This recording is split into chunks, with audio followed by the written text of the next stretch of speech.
Hi hello friends, ಎಲ್ಲರಿಗೂ ನಮಸ್ಕಾರ. Uma cooking ಚಾನಲ್ಗೆ ಸ್ವಾಗತ. ಬನ್ನಿ, ಇವತ್ತು ಮೊಟ್ಟೆಯಿಂದ ಸುಲಭವಾಗಿ ಪಡ್ಡು ರೆಸಿಪಿನ ಯಾವ ರೀತಿ ಮಾಡೋದನ್ನು ತೋರಿಸ್ಕೊಡ್ತಾ ಇದ್ದೀನಿ. ಇದೊಂದು ಸ್ನ್ಯಾಕ್ಸ್ ರೆಸಿಪಿ, ತುಂಬಾ ಚೆನ್ನಾಗಿರುತ್ತೆ.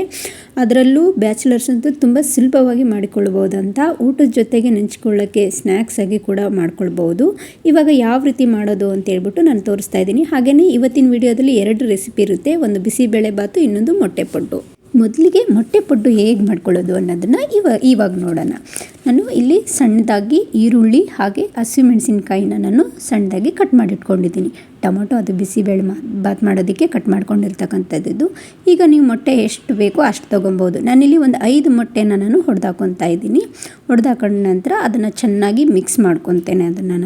ಅದು ಚೆನ್ನಾಗಿ ಕಲಸಿದ ನಂತರ ನಾವು ಸಣ್ಣಗಾಗಿ ಹೆಚ್ಕೊಂಡಿರ್ತಕ್ಕಂತಹ 1-2 ಮೆಣಸಿನಕಾಯಿ ಹಾಗೆ ಒಂದು ಪುಟ್ಟದಾಗಿ ಹೆಚ್ಚಿಟ್ಕೊಂಡಿರ್ತಕ್ಕಂಥ ಈರುಳ್ಳಿನ ನಾನು ಅದಕ್ಕೆ ಸೇರಿಸ್ಕೊತೀನಿ. ಹಾಗೆ ಒಂದು ಸ್ವಲ್ಪ ಕೊತ್ತಂಬರಿ ಸೊಪ್ಪು ಕಟ್ ಮಾಡಿರ್ತಕ್ಕಂಥದ್ದು ಹಾಕ್ತೇನೆ. ಹಾಗೆ ಒಂದು 2 ಸ್ಪೂನ್ನಷ್ಟು ನಾನು ಖಾರದ ಪುಡಿನ ಹಾಕ್ಕೊತೀನಿ, ಅಚ್ಚ ಖಾರದ ಪುಡಿ. ನಂತರ ರುಚಿಗೆ ತಕ್ಕಷ್ಟು ಉಪ್ಪು ಹಾಕ್ಕೊತೀನಿ. ಇಲ್ಲಿ 1.5 ಸ್ಪೂನಷ್ಟು ಹಾಕ್ಕೊತಾ ಇದ್ದೀನಿ ನಾನು. ನೀವು ಬೇಕಿದ್ದರೆ ಮೊಟ್ಟೆನ ಎಷ್ಟು ಹೊಡೆದು ಹಾಕ್ಕೊಂಡಿರ್ತೀರಾ ಅದ್ರ ಮೇಲೆ ಡಿಪೆಂಡ್ ಆಗುತ್ತೆ. ನನಗೆ ಇಲ್ಲಿ 5 ಮೊಟ್ಟೆಗೆ ಎಷ್ಟು ಬೇಕೋ ಅಷ್ಟು ಹಾಕ್ಕೊಂಡಿದ್ದೀನಿ. ನಂತರ ಅರ್ಧ ಸ್ಪೂನು ಅರಿಶಿಣ, ಅರ್ಧ ಸ್ಪೂನು ಧನಿಯಾ ಪೌಡ್ರು, ಅರ್ಧ ಸ್ಪೂನು ಪೆಪ್ಪರ್ ಪೌಡ್ರನ್ನ ಹಾಕ್ಕೊಂಡ್ಬಿಟ್ಟು ನಾನು ಚೆನ್ನಾಗಿ ಮಿಕ್ಸ್ ಮಾಡ್ಕೊತೀನಿ. ಅದು ಎಲ್ಲೂ ಖಾರ ಆಗಿರ್ಬೋದು, ನಾವು ಹಾಕ್ಕೊಂಡಿರ್ತಕ್ಕಂತಹ ಧನಿಯಾ ಪುಡಿ, ಪೆಪ್ಪರ್ ಪೌಡ್ರು ಎಲ್ಲೂ ಅದು ಗಂಟಾಗಿರಬಾರ್ದು. ಆ ಥರ ಚೆನ್ನಾಗಿ ಕಲಿಸ್ಕೊಂಬಿಟ್ಟು ಇವಾಗ ಸ್ಟವ್ನ ಆನ್ ಮಾಡಿಕೊಂಡು ನಾನು ಪಡ್ಡು ಮಾಡುವಂತಹ ಒಂದು ಪಾತ್ರೆ ಇರುತ್ತಲ್ಲ ಅದನ್ನು ನಾನು ಬಿಸಿ ಮಾಡಿಕೊಂಡು ಎಲ್ಲದಕ್ಕೂ ನಾನು ಎಣ್ಣೆ ಹಾಕ್ಕೊತೇನೆ. ಎಣ್ಣೆ ಬಿಸಿ ಆದ ನಂತರ ನಾನು ಇವಾಗ ಕಲಸಿಟ್ಕೊಂಡಿರ್ತಕ್ಕಂಥ ಮೊಟ್ಟೆದನ್ನು ನಾನು ಎಲ್ಲ ಒಂದೊಂದಕ್ಕೆ ನಾನು ಹಾಕ್ಕೊಂಡು ಬರ್ತಾಯಿನಿ. ಮೊದಲಿಗೆ ಮುಂಚೆನೇ ನೀವು ತುಂಬ ಜಾಸ್ತಿ ಹಾಕೋಕೆ ಹೋಗಬೇಡಿ, ಯಾಕಂತಂದರೆ ಅದು ಬೆಂದಾದಮೇಲೆ ಉಬ್ಕೊಂಡು ತುಂಬ ದೊಡ್ಡದಾಗಿರುತ್ತೆ. ಸೊ ಹಂಗಾಗಿ ಒಂದು ಸ್ವಲ್ಪ ಅರ್ಧ ಮಾತ್ರ ಹಾಕ್ಕೊಳ್ಳಿ, ಫುಲ್ ಹಾಕ್ಕೊಳ್ಳೋಕೆ ಹೋಗಬೇಡಿ. ನಾವು ಎಲ್ಲದಕ್ಕೂ ಹಾಕೊಂಡ್ಮೇಲೆ ನಂತರ ಈ ಥರ ಎಲ್ಲದಕ್ಕೂ ನಾವು ಒಂದು ಸ್ವಲ್ಪ ಒಂದು ಸಣ್ಣ ಸ್ಪೂನಲ್ಲಿ ಹಾಕೊಂಡ ನಂತರ ಮೇಲ್ಗಡೆ ಎಣ್ಣೆನ ಹಾಕ್ಬಿಟ್ಟು ನಾವು ಮುಚ್ಚಳ ಮುಚ್ಚಿ ಸಣ್ಣ ಉರಿಯಲ್ಲಿ ನಾವು ಇದನ್ನು ಬೇಯಿಸ್ಕೊಬೇಕಾಗುತ್ತೆ. ದೊಡ್ಡ ಉರಿಯಲ್ಲಿ ಬೇಯಿಸ್ಕೊಬಾರ್ದು, ಯಾಕಂತಂದರೆ ಸಣ್ಣ ಉರಿಯಲ್ಲಿ ಬೇಯಿಸ್ಕೊಳ್ಳೋದ್ರಿಂದ ಅದು ಒಳಗಡೆ ಚೆನ್ನಾಗಿ ಬೇಯುತ್ತೆ. ನಾವು ಉರಿನ ಜಾಸ್ತಿ ಮಾಡಿಬಿಟ್ರೆ ಮೇಲ್ಗಡೆ ಎಲ್ಲ ಸೀದೋಗಿರುತ್ತೆ, ಬಟ್ ಒಳಗಡೆ ಸರಿಯಾಗಿ ಬೆಂದಿರೋದಿಲ್ಲ. ಅದು ಸ್ಪೂನಿಂದ ಚೆನ್ನಾಗಿ ಅವಾಗವಾಗ ತಿರುವು ಹಾಕುವಂತ ಚೆನ್ನಾಗಿ ಅದನ್ನು ಸಣ್ಣ ಉರಿಯಲ್ಲಿ ಬೇಯಿಸ್ಕೊಳ್ಳಿ. ನೀವು ಇದನ್ನು ತುಂಬ ಚೆನ್ನಾಗಿರುತ್ತೆ, ಒಂದು ಸಲ ಟ್ರೈ ಮಾಡಿ. ನೀವೇನಾದರೂ ಮಕ್ಕಳಿಗೆ ಕೊಡಬೇಕು ಅಂತಂತಂದರೆ ಟೊಮೊಟೊ ಕೆಚಪ್ ಜೊತೆ ಕೊಡಿ, ತುಂಬಾ ಚೆನ್ನಾಗಿರುತ್ತೆ. ನಾವು ಊಟದ ಜೊತೆಗಾದರೂ ನೆನೆಸ್ಕೊಬೋದು, ಇಲ್ಲ ಸಂಜೆ ಈವ್ನಿಂಗ್ ಸ್ನ್ಯಾಕ್ಸು ಟೀ ಜೊತೆಗಾದ್ರೂ ತಿನ್ಬೋದು. ಬಿಸಿಯಾಗಿರಬೇಕಾದ್ರೆ ಒಬ್ಬರಿಗೆ ಸಾಕಾಗಲ್ಲ, ಅಷ್ಟು ರುಚಿಯಾಗಿ ಅಷ್ಟು ಚೆನ್ನಾಗಿ ಬಂದಿರುತ್ತೆ. ತಣ್ಣಗಾದ್ಮೇಲೆ ಕೂಡ ನಾವು ಊಟದ ಜೊತೆಗೆ ಹೆಂಚ್ಕೊಬೋದು. ಇವಾಗ ರೆಡಿ ಆಗಿದೆ ನೋಡಿ, ಈ ಥರ ಬಂದಿದೆ. ಇವಾಗ ನಾನು ಒಂದೊಂದಾಗಿ ತೆಗೆದ್ಬಿಟ್ಟು ಪ್ಲೇಟ್ಗೆಲ್ಲ ಹಾಕ್ಕೊತೀನಿ. ನೀವು ಒಂದು ಸಲ ಟ್ರೈ ಮಾಡಿ ನೋಡಿ, ಖಂಡಿತ ಇಷ್ಟಪಡ್ತೀರಾ. ಖಂಡಿತವಾಗಿ ಇವತ್ತು ತೋರಿಸಿರ್ತಕ್ಕಂಥ ಮೊಟ್ಟೆ ಪಡ್ಡು ರೆಸಿಪಿ ನಿಮಗೆಲ್ಲ ಇಷ್ಟ ಆಗಿದೆ ಅಂತ ಅಂದ್ಕೊತೀನಿ. ಇವಾಗ ನಾನು ಬಿಸಿಬೇಳೆ ಬಾತ್ ಮಾಡೋದನ್ನು ಹೇಗೆ ಅಂತೇಳ್ಬಿಟ್ಟು ನಾನು ಯಾವ ಥರ ಮಾಡ್ತೀನಿ ಅನ್ನೋದನ್ನು ಇವತ್ತಿನ ವಿಡಿಯೋದಲ್ಲಿ ತೋರಿಸ್ತಾ ಇದ್ದೀನಿ. ಮೊದಲಿಗೆ ನಾನು ಒಂದು ಕುಕ್ಕರನ್ನು ತೊಗೊಂಡು ಅದಕ್ಕೆ 1.5 ಗ್ಲಾಸ್ನಷ್ಟು ಅಕ್ಕಿ ಹಾಕ್ಕೊಂಡಿದ್ದೀನಿ. ನಂತರ ನಾನು 3/4 ಭಾಗದಷ್ಟು ನಾನು ತೊಗರಿಬೇಳೆನ ನಾನು ತೊಗೊಂಡು ಅದನ್ನು ನಾನು ಚೆನ್ನಾಗಿ ವಾಶ್ ಮಾಡ್ಕೊತೀನಿ. ಅಕ್ಕಿ ಬೇಳೆನ ತೊಳೆದ ನಂತರ ನಾವು ಎಷ್ಟು ತೊಗೊಂಡಿರ್ತೀವಿ ಅಕ್ಕಿ ಬೇಳೆನ ಅದನ್ನು ನೋಡ್ಕೊಂಡ್ಬಿಟ್ಟು ನೀರು ಹಾಕ್ಕೋಬೇಕಾಗುತ್ತೆ.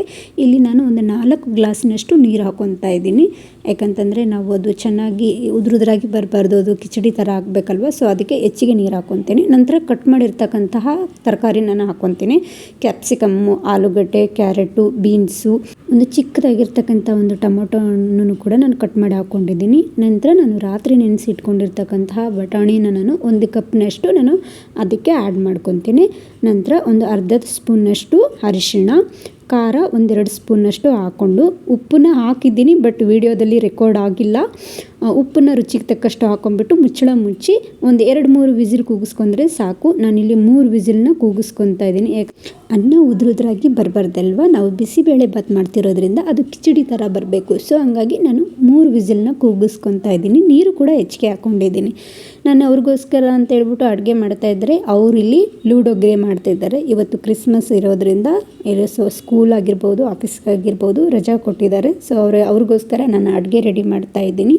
ಈ ಕಡೆ ಕುಕ್ಕರು ತಣ್ಣಗಾದ ನಂತರ ವಿಸಿಲ್ನ ತೆಗೆದ್ಬಿಟ್ಟು ನೋಡಿದ್ರೆ ಈ ಥರ ಎಲ್ಲ ಬೆಂದಿದೆ ಚೆನ್ನಾಗಿ. ಅದನ್ನು ಮಿಕ್ಸ್ ಮಾಡ್ಕೊಬೇಕು. ಇವಾಗ ಅದಕ್ಕೆ ಒಗ್ಗರಣೆನ ನಾವು ರೆಡಿ ಮಾಡ್ಕೊಬೇಕು. ನಾನು ಸ್ಟವ್ನ ಆನ್ ಮಾಡಿಕೊಂಡು ಒಲೆ ಮೇಲೆ ಒಂದು ಪಾತ್ರೆನ ಇಟ್ಕೊಂಡ್ಬಿಟ್ಟು ಪಾತ್ರೆ ಬಿಸಿ ಆದ ನಂತರ ನಮ್ಗೆ ಎಷ್ಟು ಬೇಕೋ ಅಷ್ಟು ಎಣ್ಣೆನ ಹಾಕ್ಕೊತೇನೆ.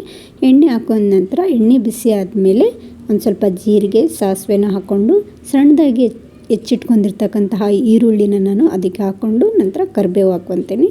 ಅದನ್ನು ಚೆನ್ನಾಗಿ ನಾವು ಕಲಿಸ್ಕೊಬೇಕು. ಈರುಳ್ಳಿ ಕಂದು ಬಣ್ಣ ಬರೋವರೆಗೂ ನಾವು ಚೆನ್ನಾಗಿ ಫ್ರೈ ಮಾಡಿ ನಂತರ ಅದಕ್ಕೆ ಟೊಮೊಟೊನ ಹಾಕ್ಕೊಂಡ್ಬಿಟ್ಟು ಟೊಮೊಟೊನೂ ಅಷ್ಟೇ ಸ್ಮೂತಾಗಿ ಅದು ಸ್ಮ್ಯಾಶ್ ಆಗಬೇಕು ಅಲ್ಲಿವರೆಗೂ ಮಿಕ್ಸ್ ಮಾಡಿಕೊಂಡು ನಾವು ಬಿಸಿಬೇಳೆ ಬಾತ್ ಪೌಡ್ರನ್ನ ನಾನು ಒಂದು 2.5 ಸ್ಪೂನ್ ಆಗುವಷ್ಟು, ದೊಡ್ಡ ಸ್ಪೂನಿಂದ ಒಂದು 2.5 ಸ್ಪೂನ್ ಆಗುವಷ್ಟು ನಾನು ಬಿಸಿಬೇಳೆ ಬಾತ್ ಪೌಡ್ರನ್ನ ಅದಕ್ಕೆ ಹಾಕ್ಕೊಂಡು ಚೆನ್ನಾಗಿ ಮಿಕ್ಸ್ ಮಾಡ್ಕೊತೀನಿ. ಮಿಕ್ಸ್ ಮಾಡ್ಕೊಂಡ ನಂತರ ನಾನಿಲ್ಲಿ ನಾವು 1.5 ಗ್ಲಾಸು ಅಷ್ಟು 2 ಗ್ಲಾಸ್ ಆಗೋಷ್ಟು ನಾವು ನೀರು ಹಾಕ್ಕೊತೀನಿ.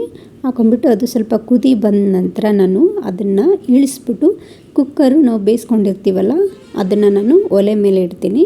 ಒಲೆ ಮೇಲೆ ಇಟ್ಬಿಟ್ಟು ಅದರ ಜೊತೆಗೆ ನಾನು ಒಗ್ಗರಣೆ ಕೊಟ್ಟಿರ್ತಕ್ಕಂಥದ್ದನ್ನು ಹಾಕ್ಬಿಟ್ಟು ಚೆನ್ನಾಗಿ ನಾನು ಅದನ್ನು ಕಲಿಸ್ಕೊತೀನಿ.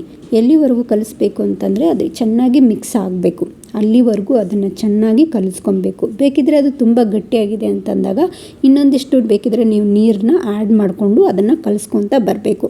ಅದು ಕಲಿಸ್ಕೊಂಡು ಬಂದಮೇಲೆ ಚೆನ್ನಾಗಿ ಅದನ್ನು ನಾವು ಮಿಕ್ಸ್ ಮಾಡಿ ಈ ಥರ ಬರೋವರೆಗೂ ಮಿಕ್ಸ್ ಮಾಡಿ ನಂತರ ಮೇಲ್ಗಡೆ ನಾನು ತುಪ್ಪ ಹಾಕ್ತಾಯಿದ್ದೀನಿ. ಯಾಕಂತಂದರೆ ತುಪ್ಪ ಹಾಕೋದ್ರಿಂದ ಅದರ ಟೇಸ್ಟು ಇನ್ನೂ ಹೆಚ್ಚಾಗಿರುತ್ತೆ.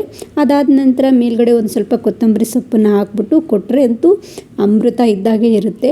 ಮೇಲ್ಗಡೆ ಒಂದು ಸ್ವಲ್ಪ ಖಾರ ಬೂಂದಿನ ಹಾಕ್ಕೊಂಡು ಟೇಸ್ಟ್ ಮಾಡ್ಬೋದು. ಮತ್ತು ಇಲ್ಲಿ ನಾನು ಮಧ್ಯಾಹ್ನ ಊಟಕ್ಕೆ ಬಿಸಿಬೇಳೆ ಬಾತು ಹಾಗೆ ಮೊಟ್ಟೆ ಪಡ್ಡು 2 ರೆಸಿಪಿನೂ ಮಾಡಿದ್ದೆ.